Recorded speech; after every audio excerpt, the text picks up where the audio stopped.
Panalangin alang sa Katilingban. Ginoo, ikaw ang tuburan sa tanang grasya ug kaayo. Salamat sa pagmahal ug pag-amo mo. Akong gipaabot kanimo karon ang panalangin alang sa among katilingban nga nagpabiling gibalot sa hulga sa pandemya. Maluoy ka, Amahan, luwas sa kami gikan niining mga sakit. Hatagi kami og kalingkawasan gikan sa mga kahadlok ug gikan sa hinanaling kamatayon. Limpyuhi ang kalibutan, Ginoo.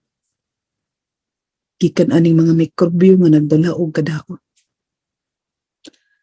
Limpyuhi usab ang kalibutan gikan sa mga tawo mapahimuslanon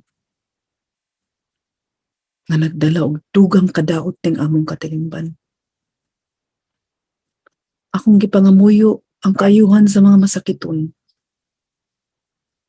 Hikapa kaming tanan, Amahan. Nga unta, maayo na ang mga balatian nga among nasinati sa kasamtangan. Limpyuhi kami sa among mga sala, uban pa mga negatibong enerhiya nga nagpabilin sa among kalawasan. Ilikay kami sa tanang kadaot, disgrasya o katalagman.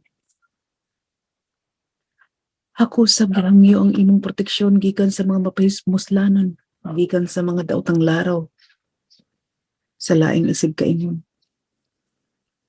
Ibubo palihog ang imong grasya sa kalingkawasan ug kalinaw. Hatagi kami sa kalig-on nga gikinahanglan sa kasamtangan. Aron mamahimo namong barugan ang kamatuoran ug masanta ang mga sakit nga mamahimong mahanggab gikan sa among palibot ug tugkaran. Luwas sa kami, Ginoo. Pasayloa kami sa among mga sala. Amen.